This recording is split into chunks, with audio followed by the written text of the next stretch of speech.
والصلاة والسلام على من لا نبي بعده. أما بعد فأعوذ بالله من الشيطان الرجيم. بسم الله الرحمن الرحيم.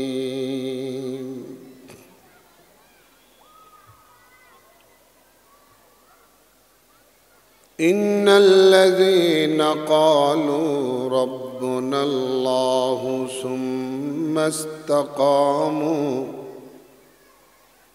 تتنزل عليهم الملائكة ألا تخافوا ولا تحزنوا وأبشروا بالجنة التي كنتم توعدون. وعن سفيان بن عبد الله الثقفي رضي الله عنه أنه قال: قلت يا رسول الله قل لي في الإسلام قولا لا أسأل عنه أحدا بعدك. وفي رواية أخرى: قل لي في الإسلام قولا لا أسأل عنه أحدا غيرك. فقال: قل آمنت بالله ثم استقم. آمنت بالله. صدق الله مولانا العظيم وبلغنا رسوله النبي الكريم ونحن على ذلك لمن الشاهدين والشاكرين والحمد لله رب العالمين. اللهم صل على محمد وعلى آل محمد كما صليت على إبراهيم وعلى آل إبراهيم إنك حميد مجيد. اللهم بارك على محمد وعلى آل محمد كما باركت على إبراهيم وعلى آل إبراهيم إنك حميد مجيد। খিদমাতুল ইনসান 2 টাকার ফাউন্ডেশনের উদ্যোগে আয়োজিত আজকের এই পঞ্চম বার্ষিক ওয়াজ ও দোয়ার মোবারক মাহফিলের সম্মানিত শ্রদ্ধেয় সভাপতি হযরত উলামায়ে কেরাম, বুজুর্গানে দ্বীন, মেহমানানে ইজাম, এলাকার সম্মানিত মুরব্বিয়ানে কেরাম, সমবেত দোস্ত আহবাব, সর্বস্তরের ধর্মপ্রাণ বেরাদারান ইসলাম, মাইকের আওয়াজ যতদূর পর্যন্ত যাচ্ছে ততদূর পর্যন্ত বিভিন্ন ভাষায় বাড়িতে পর্দার আড়ালে অবস্থানকারিণী সম্মানিতা শ্রদ্ধেয়া মা ও বোনেরা, সর্বপ্রথম মহান পরওয়ারদিগারে আলম মহামহিম প্রতিপালক আল্লাহ জাল্লা জালালুহু ওয়া আম্মা নওয়ালুহুর শাহী বারেগাহে লাখো কোটি শুকরিয়া আদায় করছি, যিনি আমাদেরকে এই বরকতময় মাহফিলে অংশগ্রহণ করার, পার্টিসিপেট করার তৌফিক এনায়েত করেছেন। আমরা এর জন্য মহান রবের পরম করুণাময় মৌলায়ে করিম রব্বে আরশে আজিমের শাহী দরবারে কালিমাতুশ শুকর পড়ে নেই। সবাই পড়ুন, বলুন আলহামদুলিল্লাহ। এই মুহূর্তে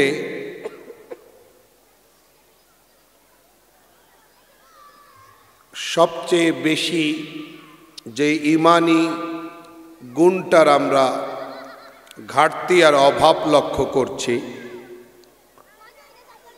সেটা হলো দৃঢ়তার অভাব।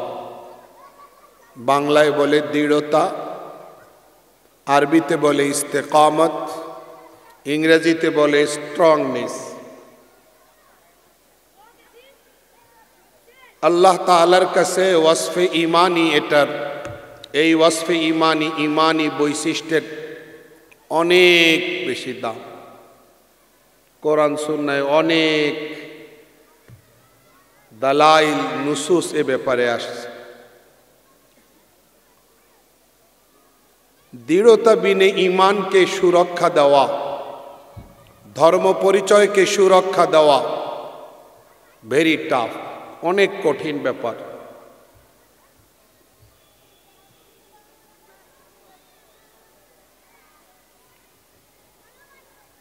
মরমী কবি, আধ্যাত্মিক কবি শেখ সাদি আলাইহির রহমা বলেছেন, দিলাদার ওয়ফা বাশ সাবিত কদম কে বে সিক্কা রাইজ নবাশদ্দেরম। মুদ্রার মধ্যে গভর্নরের দস্তখত না থাকলে মুদ্রাটি যেমন অচল,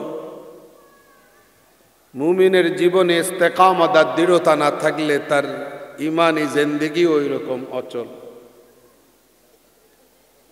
বড় দামি কথা। দৃঢ়তার বিষয়টি পরিষ্কার করার জন্য আপনাদের কাছে একটি বা দুটি উপমা পেশ করছি সংক্ষেপে।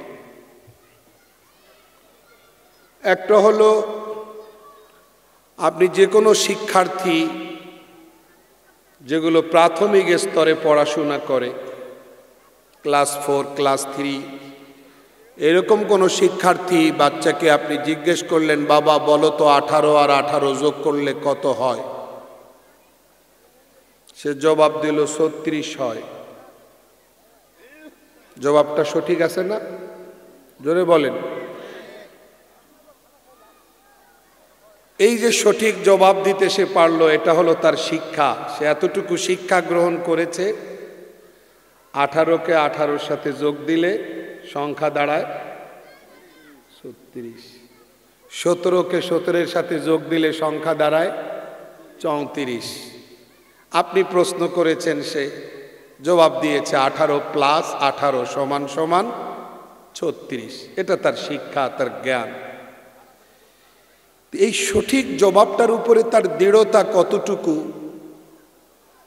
এটা আপনি পরীক্ষা করতে চান। এই জন্য আপনি কোনো না কোনো প্রকার কৌশলের আশ্রয় নিলেন, দেখি জবাবের মধ্যে তার মজবুতি কতটুকু আছে। আপনি এরকম একটা কৌশল গ্রহণ করে বললেন যে, তুমি কোন স্কুলে পড়ো, তোমার মাস্টার কি, চলো নিয়ে যাব, তোমাকে পিটানো হবে, আগে রশি দিয়া বাঁধবে। তুমি একটা স্বাভাবিক যোগফল পারো না, আশ্চর্য কথা, ক্লাস 4-এ পড়ো, তুমি এটাই পর্যন্ত শিখলা না, 18 যোগ দিলে কত হয়, ব্যাগ তোমাকে পিটানোর ব্যবস্থা করতে হবে। এটা একটা কৌশল। সময় আছে এখনো, সোজা করে বলো, সহজ করে বলো, সঠিক করে বলো। সে আপনার এই কৌশলটার কাছে, ধমকের কাছে, থ্রেডের কাছে পরাস্ত হয়ে যদি বলে ভুল হয়েছে মাফ করে দেন, এটা 38 হবে, তাহলে প্রমাণিত হবে যে আপনার কৌশলে সে হেরে গেছে, তার সঠিক জবাবটার উপরে সে দৃঢ়তা দেখাইতে পারল না। আর যদি দৃঢ়তা থাকতো তাহলে সে বলতো যে আপনি আমাকে মারেন, কাটেন, কাইটা টুকরা টুকরা করেন, যা ইচ্ছা তাই করেন, পিটাইয়া আলু ভর্তা বানাই দেন, কোনো অসুবিধা নেই, আমি আমার জবাব থেকে সরব না। এটার নাম দৃঢ়তা, এটার নাম দৃঢ়তা। দ্বিতীয় উপমা,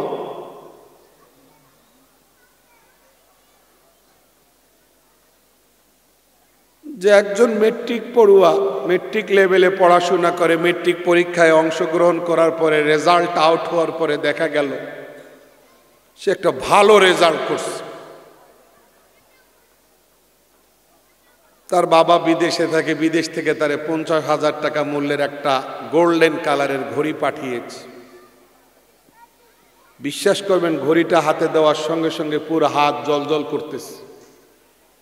আমার ছেলে এত সুন্দর একটা রেজাল্ট করলো, একটা কিছু পাঠাই, বাবা তুমি এটা পইরা কলেজে যাইবা, কলেজে ভর্তি হইবা। বাবার পাঠানো মূল্যবান ঘড়ি হাতে দিয়া কলেজে ভর্তি হইতে গেছে। প্রথম দিনে বন্ধুদের চক্করে পড়ছে। এক বন্ধু কয়, কি রে দোস্ত, এই ঘড়ি তুই কই পাইলি? আব্বা পাঠাইছে আমার রেজাল্টে তুষ্ট হইয়া। কত দাম? 50,000 টাকা মার্কেট প্রাইস আব্বা বলছে। দাম শোনার পরে এক ক্লাসমেট বলে, বাদ দে তোর 50,000 টাকা, এরকম ঘড়ি গুলিস্তান ফুটপাতে 100 টাকা কয় ডর্জন নিবি আয়। বুঝেন নাই? সে মনে হচ্ছে না কান্নাহু সাকাতা মিনাস সামা। বন্ধুর কাছ থেকে এই মন্তব্য শোনার সঙ্গে সঙ্গে মনে হচ্ছে যেন সে আকাশ থেকে ঠাস করে পড়ে গেছে, পুরা মাথা গরম। কিরে, আমার আব্বা কইল 50,000, আমার সাথী কয় 100-200 টাকা গুলিস্তান ফুটপাতে অ্যাভেলেবেল পাওয়া যায়। এরকম টালমাটাল অবস্থায় আর এক বন্ধু বিদ্যুৎ গতিতে আইসা কয়, আমার বাড়িতে এরকম ঘড়ি 20-30টা পইরা আছে, হাতেই দেই না। বেচারার অবস্থা আরো খারাপ। এই খারাপ অবস্থার ভিতরে তৃতীয় ক্লাসমেট আইসা কয়, আমার যদি বিনা পয়সায় কেউ ব্যবহার করতে কয় তাও তো আমি রাজি হব না। বুঝেন নাই? চতুর্থ জন আইসা কয়, এইরকম ঘড়ি যে হাতে দিব তারে নিশ্চিত মানুষ পাগল করে ডাকতে দেরি করবে না। বুঝেন নাই? এই রকমারি অসংলগ্ন মন্তব্যের বাতাসে, তুফানে সে পুরা পরাস্ত। আব্বা মনে মনে করতেছে, বাবা হয়ে সন্তানের সঙ্গে এরকম মিথ্যাচার, দোষ এই ঘড়ি পড়মই না। বন্ধুদেরকে কয়ল, তোরা নিয়ে যা। কি কষ্ট তোরা? আসলেই বাবা 50,000 টাকা মূল্যের গোল্ডেন কালারের এত চমৎকার ঘড়িটা পাঠাইছে, কিন্তু সে বুঝলো না, বিশ্বাস করলো, হাতে দিয়ে কলেজে গেল। অসংলগ্ন মন্তব্যের স্পিরিট এতটাই বেশি, সে বাবাকে অবিশ্বাস করা শুরু করলো। যেই মেট্রিক পাস করা ছেলের অবস্থা এইরকম যে ফ্রেন্ড সার্কেলের অসত্য মন্তব্যের কাছে বাবার আন্তরিকতাকে সন্দেহের চোখে দেখে, তার মেট্রিক ইন্টার ডিগ্রিতে ভালো রেজাল্ট করার 1 পয়সা দাম নাই। কি নাই? কথা বলেন, 1 পয়সা দাম? এটা কিসের লেখাপড়া? তার তো এতটুকু কমন ধারণা থাকা উচিত যে আমার বাবার আন্তরিকতায় কোনো খাত নাই, বরং দৃঢ়তার সাথে তার এই পরিস্থিতি মোকাবেলা করার দরকার ছিল। বলার দরকার ছিল, তোদের সঙ্গে আজকে থেকে রিলেশন কেটে, তোরা আমার বন্ধু হওয়ার যোগ্য না,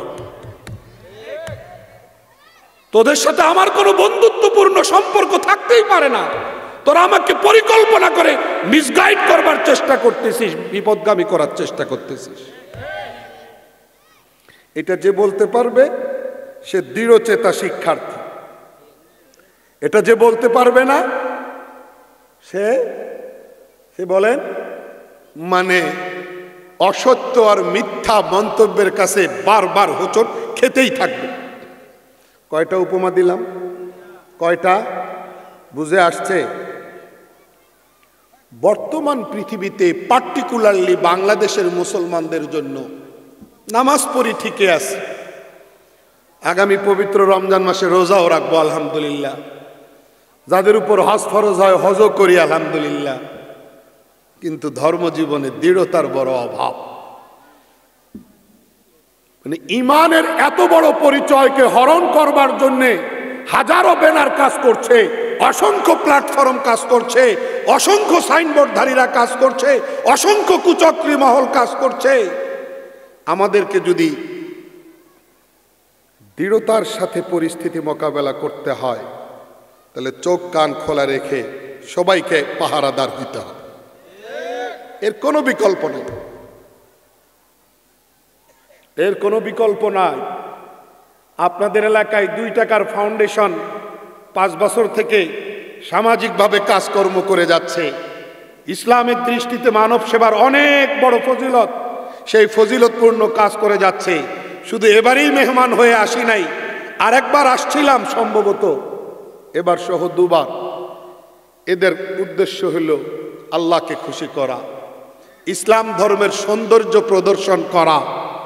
ইসলাম শুধু ইবাদতের কথাই বলে না, ইসলাম দুস্থদের পাশে দাঁড়াতে বলে। ইসলাম শুধু নামাজের কথাই বলে না। হ্যাঁ, নামাজ নিঃসন্দেহে একজন মুসলিম আর মুমিনের জন্য প্রধানতম ইবাদত, কিন্তু শুধু নামাজের একটা বিধান নিয়ে আসে নাই। ইসলাম যারা অর্থ সংকটের কারণে নিজেদের চিকিৎসা করতে পারে না, রোগের ট্রিটমেন্ট করতে পারো, তাদের পাশে দাঁড়াবার কথাও বলে। ইসলাম কন্যাদায়গ্রস্ত পিতাদের পাশে দাঁড়াবার কথাও বলে। ইসলাম শীতার্ত মানুষের পাশে সাধ্যমতো শীত বস্ত্র নিয়ে যাওয়ার কথাও বলে। ইসলাম না খাওয়া দুঃখী মানুষের পাশে দাঁড়াবার কথাও।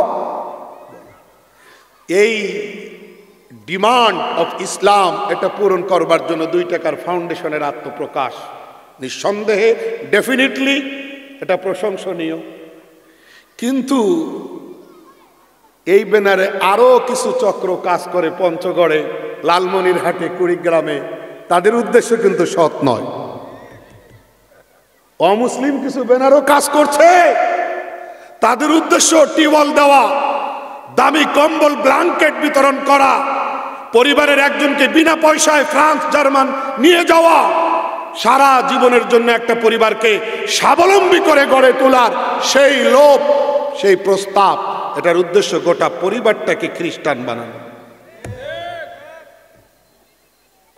তাহলে একজন মুসলমানকে দেখতে হবে কাদের শীত বস্ত্র নিব, কাদেরটা নিব না। এটার নাম কি? দৃঢ়তা। এটার নাম দৃঢ়তা। All glitters this not gold. কি বললাম? All glitters this not gold. আর দিতে বলে কুল্লুমা ইয়ালমা লাইসা বিজাহবিন, যেটারে আপনারা প্রবাদ বাক্যে বলেন চকচক করলেই স্বর্ণ হয় না। চকচক করলেই হয় না। ভাই কথাগুলো কি সরকারি মনে হয় নাকি দরকারি? হ্যাঁ, সমস্ত চক্রান্ত ষড়যন্ত্র ঈমান হরণ করার সবগুলোকে ফেস করব এবং দৃঢ়তার সাথে এগুলোকে রুখে দিয়ে আমি আমার এই ধর্ম পরিচয়কে সেফ রাখবো। এই পরিচয় নিয়ে আমি আমার রবের সাথে দেখা করব। এ ব্যাপারে আমি কাউকে ছাড় দেব না। প্রয়োজনে এই পরিচয়কে রক্ষা করতে হলে আমার যদি রক্ত দিতে হয় তবুও রাজি হব। শহীদ হওয়ার দরকার হয় শহীদ হব, বসত ভিটা বিসর্জন দিতে হয় তবুও দেব, কিন্তু এত বড় পরিচয় বিলিয়ে দেব না। কারা কারা রাজি? আল্লাহ সবাইকে কবুল করো। কথা বুঝে আসছে না আসে নাই? হযরত শাহ আব্দুল আজিজ মুহাদ্দিসে দেহলভী রহমতুল্লাহ আলাইকে এক পাদ্রী পরাস্ত করার জন্য সুন্দর টোপ নিয়ে আসছে। কে আসছে? কয় না, কথার উত্তর দেয় না। পাদ্রী চিনেন? কার কাছে আসছে চিনেন? যার ফতুয়ায় এই ভারতবর্ষ, এই উপমহাদেশ ইংরেজদের দুঃশাসন থেকে, ইংরেজ সাম্রাজ্যবাদ থেকে মুক্ত হয়েছে, যার ফতুয়ার প্রভাবে, সেই মহান মনীষীর নাম শাহ আব্দুল আজিজ মুহাদ্দিসে দেহলভী রহমাতুল্লাহ। এই যে ইতিহাস চুরি করা হচ্ছে, ইতিহাস পড়ুন। 2024-এ যারা শহীদ হয়েছে তাদের রক্তের সাথে বেইমানি করা যাবে? সবাই বলেন। তো 24-এ যারা শহীদ হলো তাদের রক্তের সাথে বেইমানি করা যাবে না। 16 বছরের দুঃশাসন থেকে দেশকে মুক্ত করার জন্য যারা রক্ত দিলেন, আমরা শ্রদ্ধার সাথে তাদেরকে স্মরণ করি। তাদের রক্তের সাথে কোনোভাবেই বেইমানি করা যাবে না। তাহলে 190 বছরের পরাধীনতার গোলামি থেকে এই পাক ভারতবর্ষকে যারা মুক্ত করলো এবং এই জন্য যারা শহীদ হলো, তাদের রক্তের সাথে বেইমানি করা যাবে? কথা বলেন না কেন? এমনি এমনিই মুক্ত হয়েছে না, ওখানেও অনেক রক্ত লাগছে। ওখানেও অনেক রক্ত লাগছে।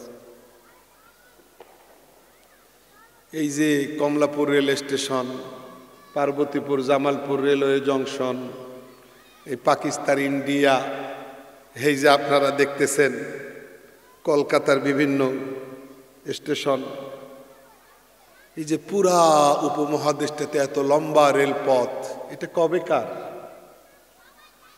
ব্রিটিশ আমলের। কবেকার? ব্রিটিশ কেন এই পথ বানাইছে? তারা আমাদের দেশের কাঁচা মাল, উৎপাদিত ফসল সব ট্রেনে মালগাড়িতে তাদের দেশে নিয়ে, পাট বলেন, বাঁশ বলেন, আখ বলেন, ধান বলেন, গম বলেন, সব নিয়ে পণ্য বানাইয়া আমাদের কাছে আবার চড়া মূল্যে বিক্রি করবে। জমি আমাদের, আবাদ আমাদের, নিয়ে যাবে তারা অল্প মূল্যে কিনা, বুঝেন নাই? আবার পণ্য বানাইয়া আমাদের কাছে চড়া দামে বিক্রি করবে। এই ছিল প্ল্যান।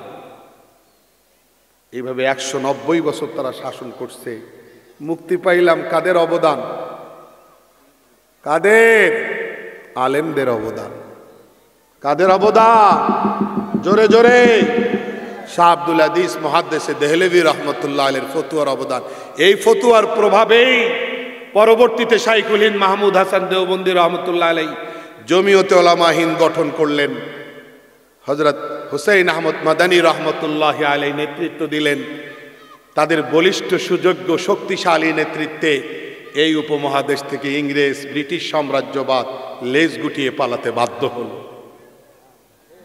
সেই ফতোয়া যিনি দিয়েছেন আব্দুল আজিজ মুহাদ্দিস দেহলভী রহমতুল্লাহ আলাইহি, ওনাকে পরাস্ত করার জন্য এক পাদ্রী আইসা কয়, আসেন পরীক্ষা করি কোরআন সত্য না বাইবেল সত্য। হুজুর জিজ্ঞেস করেন, কেমনে পরীক্ষা করবা বাবা পাদ্রী? কয়, তো আমি নিয়ে আসছি বাইবেল সাথে, আমারটা আমি সাথে নিয়ে আসছি, আপনারটা বাইর করেন। আপনারটা বুঝছেন তো কি? কোরআন, আল্লাহর কালাম বলেন না আপনারা? আপনাদের ধর্ম কিতাব কোরআন বাইর করেন, আমারটা আমি নিয়ে আসছি।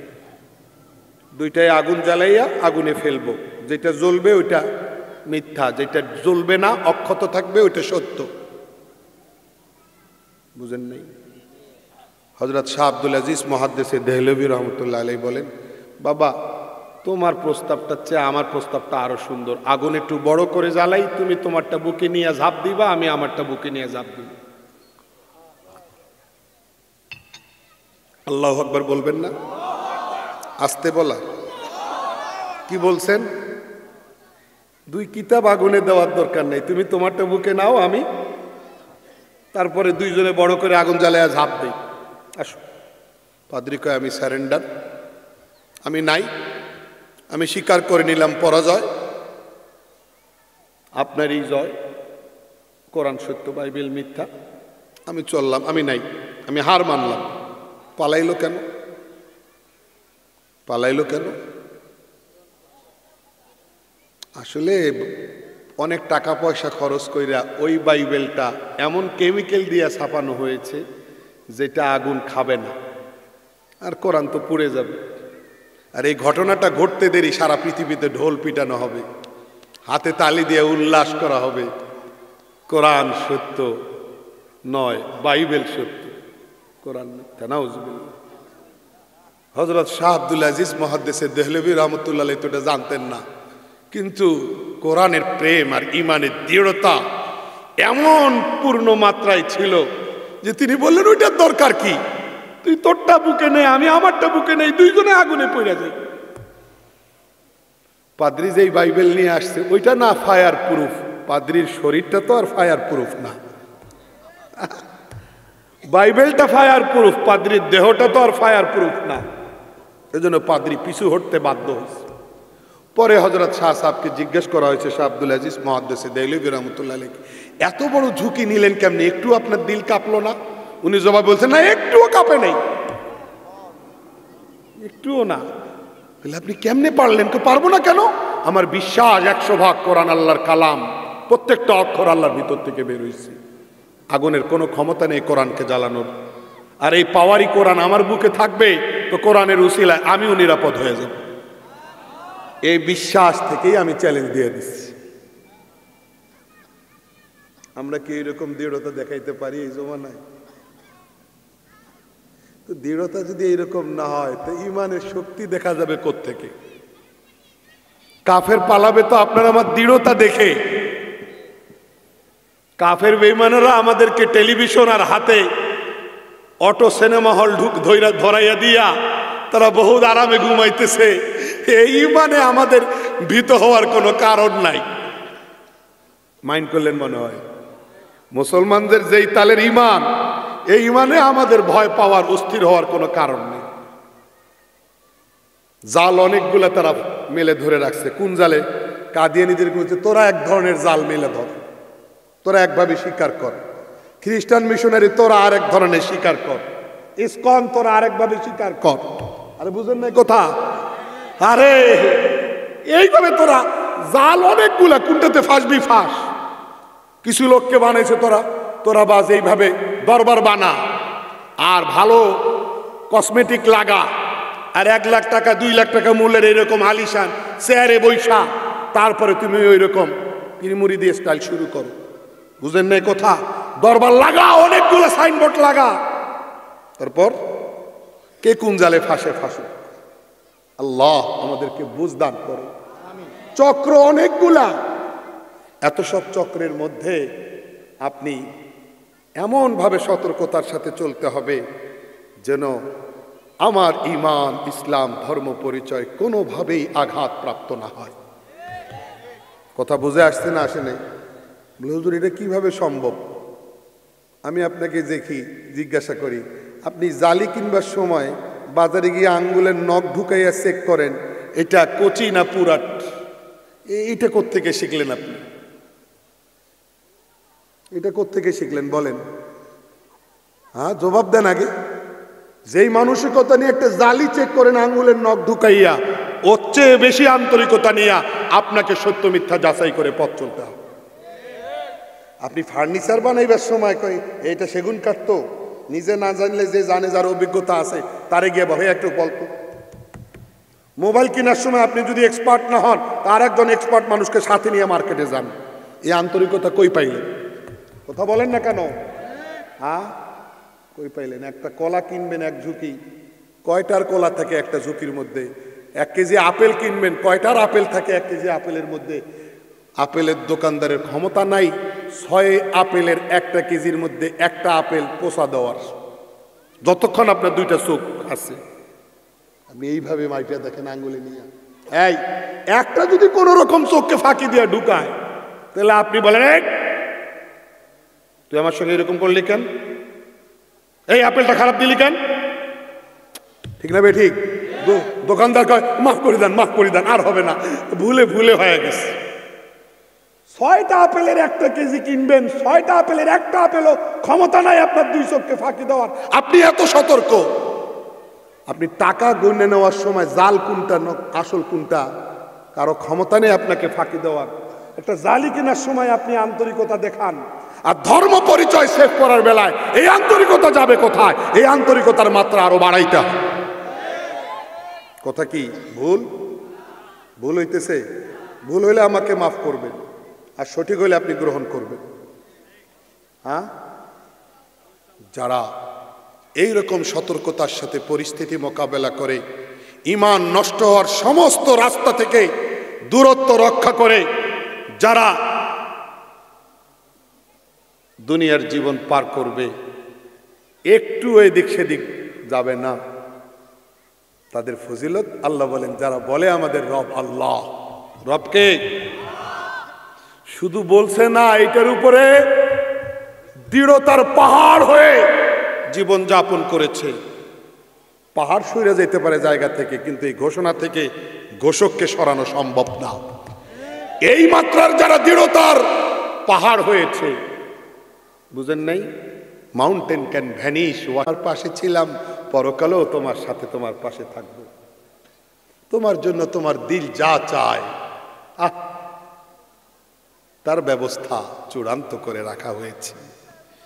গফুর ও রহিম যার পরিচয়, তার পক্ষ থেকে অফুরন্ত মেহমানদারি আর আপ্যায়নের ব্যবস্থা চূড়ান্ত করে রাখা হয়েছে। মেহমানদারিটা কার? এই যে আমাকে চা দিছে, এই যে পিরিচ, এগুলো সব প্লেট, গ্লাস, কাপ, প্লিজ সব স্বর্ণরূপার। ইউতাফু আলাইহিম বিসিআফ মিন যাহাবিন ওয়া আকওয়াব। স্বর্ণের জান্নাতে স্বর্ণের পানপাত্রে, স্বর্ণের পাত্রে মেহমানদারি হবে। একটা আংটি কত দাম স্বর্ণের, এক ভরি স্বর্ণের কত দাম। আর জান্নাতে এইভাবে আপ্যায়ন ঘুরতে থাকবে। কে করবেন এটা? কার মেহমানদারি? কার? আরে ভাই, দুনিয়াতে তো বড় বড় জমিদার আর ধনী আর শিল্পপতিরা ছেলে মেয়েদের বিয়া শাদীর অনুষ্ঠান বাংলাদেশে করে না। খুব বেশি যারা করে তারা শেরাটন সোনারগাঁয়ে করে। আরো কিছু জমিদার শিল্পপতি আছে, তারা ভুলেও বাংলাদেশে বিয়া শাদীর অ্যারেঞ্জ করে না। তারা সিঙ্গাপুর, থাইল্যান্ড, ব্যাংকক, তারা ইউরোপ, আমেরিকা। তার মানে যার দাপট অর্থের যেমন, তার আয়োজনও তেমন। আল্লাহ মুমিনদেরকে পুরস্কার দিবেন, আল্লাহ পুরস্কার দেওয়ার সময় আল্লাহর ক্ষমতা যেমন, আল্লাহর পুরস্কারটা হবে ওই মানের। কি নুজুলাম মিন, এর জন্য শর্ত দৃঢ়তা দেখাইতে হবে। হযরত সুফিয়ান ইবনে আব্দুল্লাহ সাকাফি রাদিয়াল্লাহু আনহু, তিনি রাসূল আকরাম সাল্লাল্লাহু আলাইহি সাল্লামের কাছে এসে বললেন, ইয়া রাসূলুল্লাহ, আমাকে ইসলাম সম্পর্কে খুব সংক্ষেপে একটা উপদেশ দেন। সাহাবী বলতেছেন, খুব সংক্ষেপে একটা উপদেশ দেন। লম্বা চৌড়া উপদেশ, সংক্ষেপে একটা উপদেশ দেন। এমন একটা কথা বলেন ইয়া রাসূলুল্লাহ, এমন একটা উপদেশ দেন ইয়া রাসূলুল্লাহ, যে উপদেশটা হবে আমার জীবন পথের পাথেয়, যেটাই হবে আমার চলার পথের একমাত্র সঙ্গী। আমি ওইটার উপর ভর করে জীবন পরিচালনা করব, আর কারো কাছে কিছু জানতে চাইব না, আর কারো কাছে ইসলাম সম্পর্কে কোনো প্রশ্ন করতে যাব না। আপনার এই কথাটাই আমার জন্য যথেষ্ট হবে, এরকম একটা উপদেশ আমাকে দিয়ে দেন। তার এত সুন্দর আন্তরিকতাপূর্ণ আবেদনে নবী আলাইহিস সালাম জবাব দিছেন। ওই জবাবটা পড়ছি আমি। 1 পৃষ্ঠার জবাব না, 10 পৃষ্ঠার জবাব না, এইরকম 2 পৃষ্ঠা 4 পৃষ্ঠা লাগবে আল্লাহ রসুল সাল্লাল্লাহু আলাইহি ওয়াসাল্লামের জবাব লিখতে। এত লম্বা জবাব না, শর্টলি আল্লাহ নবী বলছেন, কুল আমানতু বিল্লাহ, মুখে বলো আমি আল্লাহর উপর ঈমান আনলাম, সুম্মাস্তাকিম, আর এই কথার উপরে তুমি কায়েম থাকো, জমে থাকো, অবিচল থাকো, দৃঢ়তার পাহাড় হয়ে থাকো। একই কথা সূরা হুদে রব্বুল আলামিন প্রিয় নবী সাল্লাল্লাহু আলাইহি সাল্লামকে বলছেন, ফাস্তাকিম কামা উমিরতা ওয়া মান তাবা মাআকা ওয়া লা তাতগাও। নবী আমার, আপনাকে যেভাবে আদেশ করা হয়েছে আপনি ওই আদেশের উপর অটল থাকেন। ডানে বামে দেখার দরকার নাই, কে কি বলল শোনার দরকার নাই, আপনি অবিচল থাকেন। শুধু আপনার উপরে এই হুকুম না, ওয়ামান তাবা মাআক আয় ওয়ামান আমানা বিক, যারা যে আপনার উপরে ঈমান আনছে তাদের উপরও, তার উপরে একই অর্ডার, দৃঢ়তা। কি ভাই, ঠিক ভাই? হ্যাঁ, আমরা কি এদিক সেদিক নানা রকম গুঞ্জন গুজব কথাবার্তা শোনার পরে নড়ে যাব না শক্ত হয়ে দাঁড়াবো? বলে যান, নড়ে যাব না শক্ত হয়ে দাঁড়াবো? হ্যাঁ, তাহলে ওই 4 বন্ধু যে ওই ভালো রেজাল্ট করা ছাত্রকে কইল 4 রকম মন্তব্য, শুনেন নাই? ও যেরকম বেসামাল হইছে, আমরা ওই রকম বেসামাল হব না, ঠিক আছে না? কেউ বলবে, আরে খ্রিস্টানদের দোষ কোথায়? খ্রিস্টানদের দোষ কি? ওরা ঈসা নবীকে আল্লাহর ছেলে, আল্লাহর সন্তান সাব্যস্ত করছে, এটা মন্দের কি? তুই তোর ব্রেনকে জিজ্ঞেস করতো। আরে কোনো আলতু ফালতু সাধারণ কোনো কাউকে তো আল্লাহর সন্তান বানায় নাই। একজন বাপ ছাড়া, বাবার কোনো স্পর্শ লাগে না, একজন পুরুষের স্পর্শ ছাড়া একজন নবী দুনিয়াতে আসছেন। এইরকম এই কোয়ালিটির একজনকে আল্লাহর সন্তান বানানো হয়েছে, ইবনুল্লাহ, আল্লাহর ছেলে বানানো হয়েছে। এটা তো এরকম কোনো অপরাধ হওয়ার কথা না। কথা বলেন। আপনি যদি মাথা চুলকায় এখন, আরে তোর যুক্তিও ফেলে দেওয়ার মতো না, ভালোই কইছিস, তাহলে এটার নাম কি দৃঢ়তা? তাহলে ওই মিসগাইড করা 4 বন্ধুদের মতো। কথা বলেন না কেন?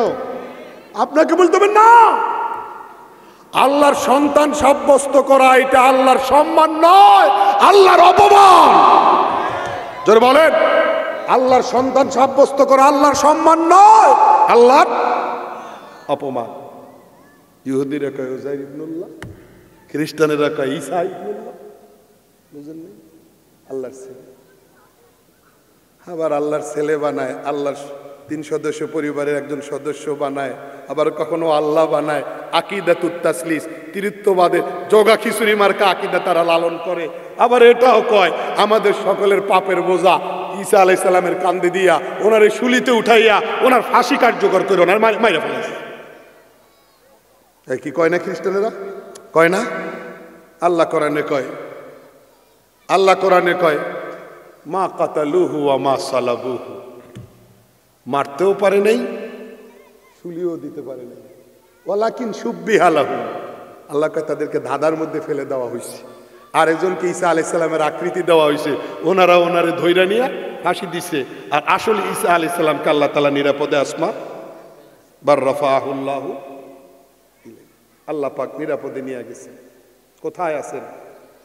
আসমানে। কার কাছে আছেন? নিরাপদে আছেন। আপনার পৃথিবীতে বৈশা মাথা চুলকাইয়া অ্যানালাইসিস করার দরকার আছে উনি কিভাবে আছেন, ঘুমাইতেছেন না জাগনা আছেন, কি খাইতেছেন, এটা আপনার চিন্তা করার কোনো দরকার আছে? আল্লাহ যেভাবে রাখার ওইভাবে রাখছে। আর কথা বলেন না কেন? আমাদের বিশ্বাস ইয়ানজিলু ফীকুম ইবনু মারইয়াম হাকামান আদালান মুকসিতা, নাই কোন বুখারী। ঈসা আলাইহিস সালাম আবার নামবেন, অবতরণ করবেন ন্যায়পরায়ণ শাসক হয়ে। বলেন নাই? এটা আমাদের বিশ্বাস। না মানলে ঈমান থাকবে? কারণ কেউ যদি এসে খুব যুক্তি দিয়ে সুন্দর করে বুঝায়, তাহলে আপনি কি বুঝ মানবেন? কথা বলেন। আমারে আপনারা মেহমান বানাইছেন, আমি বয়ান করতেছি, আমার প্রতি কনফিডেন্স আছে। বয়ান করতে করতে হঠাৎ করে যদি আমি বইলা দেই আগামীকাল থেকে আপনারা মাগরিবের নামাজ 2 রাকাত করে পড়বেন, আমি বইলা গেলাম, মানবেন কারা কারা? হ্যাঁ, এলাকা তো গরম হয়ে যাবে, আমি এখান থেকে নামার আগেই মারপিট শুরু হয়ে যাবে, বিশাল মিছিল বের হয়ে যাবে, আগামীকালকে ফেসবুক তুলপার হয়ে যাবে। ঠিক না ভাই? ঠিক। এইটা যে আপনার জ্ঞান আছে, না মাগরিবের নামাজ 3 রাকাত, হুজুর 2 রাকাত পড়তে কইলো কেন? জ্ঞান আছে, এই জন্য আপনি ধরতে পারলেন। এতটুকু জ্ঞান আপনাকে অর্জন করতে হবে যেন চক্রান্তকারীরা কোনোভাবেই সফল না হয়। কারা কারা রাজি? হাত দেখান।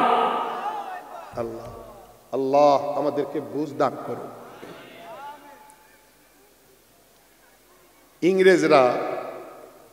ইংরেজরা এত ডিস্টার্ব দিলে তো আর ভালো লাগে না। এত কথা, আমরা যখন কথা বলি তখন নীরবতা চাই, একটুও সাউন্ডলেস মাজমা চাই। হাজার হাজার লোকের সামনে বয়ান করি ওই আন্তরিকতা নিয়ে, 10 জন লোকের সামনে বয়ান করি একই আন্তরিকতা নিয়ে। কোনো মাহফিল আজ পর্যন্ত বলি নাই এখানে লোক সমাগম কম, আমি বয়ান একটু 2-4 মিনিট করে চলে যাই। সমান আন্তরিকতা নিয়ে বয়ান করি। আলহামদুলিল্লাহ, 10 জনের মাহফিলকে যে গুরুত্ব দেই, 10,000, 50,000, 1 লাখ লোকের মাহফিল ওই গুরুত্ব দেই। কারণ এই শ্রোতা আমার কাছে আমানত। এখানে ডাইনে একজন কথা কন, বামে একজন কথা কন, অনেক শ্রোতা বৈশা এরকম করে, টিপি করে। আশ্চর্য অবস্থা।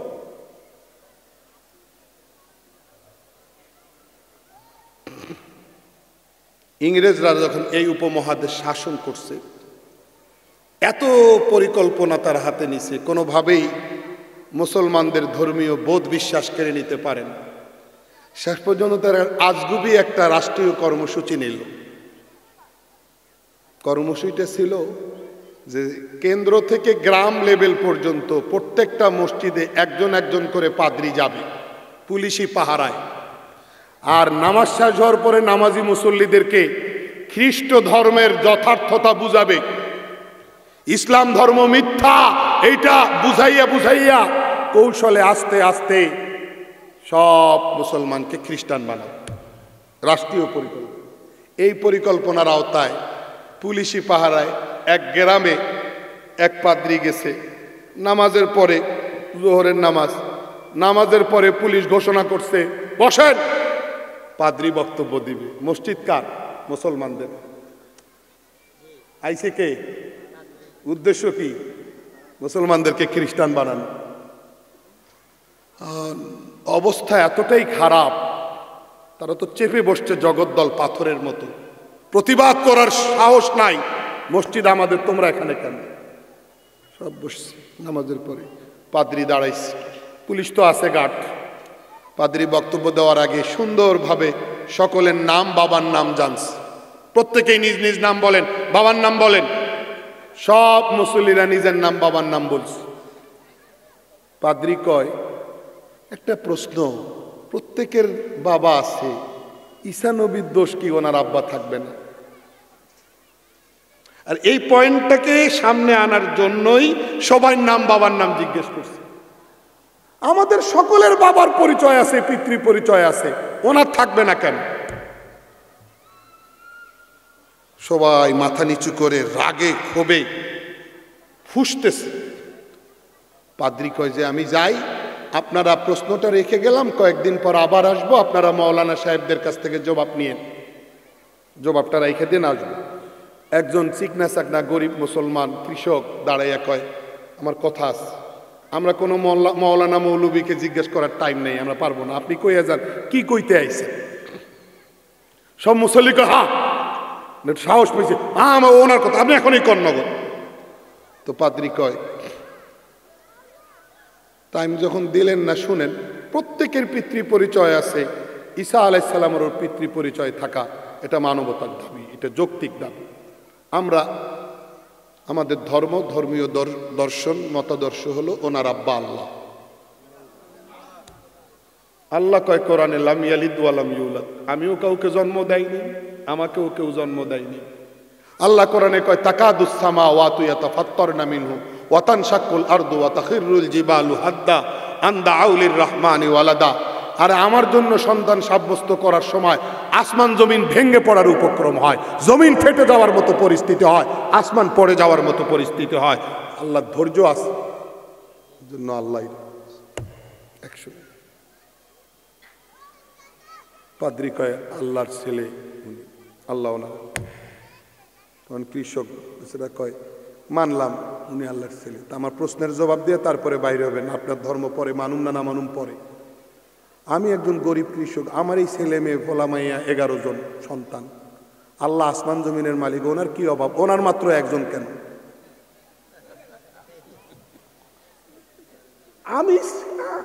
আমি গরিব, জমিতে কাজ করে খাই।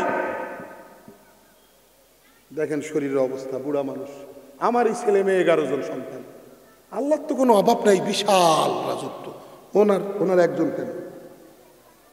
জবাব দেন, তারপরে বাইরে হইবেন। সব মুসল্লিকে হ্যাঁ জবাব দেন। পাদ্রী পুলিশকে কয়, তুমি দরজা থেকে ছড়ো, আমি বাইরে হব। দরজা থেকে বাইর হইয়া জুতা ছাড়াই দৌড়ায় জমিনের উপর দিয়ে, আর চিৎকার কইরা কইরা কয়, যেই দেশের গ্রাম লেভেলের একজন গ্রাম্য মুসলমানের, অশিক্ষিত মুসলমানের ইমান এইরকম মজবুত, ওই দেশে কখনোই রাষ্ট্রীয় পরিকল্পনা নিয়ে তাদেরকে খ্রিস্টান বানানো যাবে না, যাবে না, যাবে না। বেচারার কিন্তু এলেম ছিল না, স্কুল কলেজ ভার্সিটিতে পড়াশোনা করে নাই, তার ইমানটা ওইরকম মজবুত ছিল। যদি দৃঢ়তা ওই রকম হয়, তাহলে পড়ালেখা না থাকলেও আল্লাহ তাআলা আসমান থেকে আপনার কলবে ওই রকম উপাদান ঢেলে দেওয়ার মতো ফয়সালা করেন। শর্ত হলো কি? দৃঢ়তা। আমার সরানো তারা না খাইয়া থাকতে রাজি। কি কও তুমি পাদ্রী? আটকাই দিছে, মূর্খ লোক হইয়া আটকাই দিচ্ছে। আপনার যখন আন্তরিকতা থাকবে, আমি বাঁচমু, আল্লাহ রাস্তা করে দিবে। আর আন্তরিকতাই যদি না থাকে, তাহলে আপনি কবেন আর একটু কো, আর একটু কো, কি কইছিলি? আমি একদিন চিন্তা করে লই। একজনে কয়, মির্জা গোলাম আহমদ কাদিয়ানী নবুয়তের দাবি করছে, উনি নবী। তাহলে ওনার একটু জিজ্ঞাসা করা দরকার, তোমার কাছে কি প্রমাণ আছে? অথচ এই জায়গাটা এমন একটা জায়গা, কেউ যদি নবী হওয়ার দাবি করে তার কাছে প্রমাণও চাওয়া যাবে না। সে মিথ্যু, সে প্রতারক, সে বাটপার, সে ভণ্ড, সে ইতর, সে ইসলামের দুশমন, সে ঈমান অপহরণ করার ডাকাত, সে বাহিরের টাকা খাইয়া মুসলমানদের ঈমান চুরি করার এই কাজে নিয়োজিত হয়েছে। আপনি বলবেন এর সমস্যা কোথায় আপনার? আমি এক এমপির সাথে প্লেনে বসে আছি, যাচ্ছি ঢাকা থেকে সৈয়দপুর, নামটার কইলাম না, ওই গ্রুপের আর কি, বুঝছেন না? গ্রুপ বুঝে নিয়েন আপনারা। আজকে থেকে 20 বছর 15 বছর আগে, 15 বছর আগে হঠাৎ করে প্লেনে দেখা আমাকে, আমাকে কয় যে তারা কাদিনী সম্প্রদায়, তাদের কাজ করবে, তারা আল্লাহ নবীকে নবী মানে না, তা আপনার অসুবিধা কোথায়? আমাকে প্রশ্ন, আপনার অসুবিধা কোথায়? হে অসুবিধা কি বুঝবে? এর অসুবিধা কোথায়? এর কাছে যদি কেউ মারতে আসে তাহলে অসুবিধা বোঝা যায়। আমাদের ইমানে আঘাত আসে, তার অসুবিধা নাই। অসুবিধা কোথায়? আর অসুবিধা বিরাট অসুবিধা।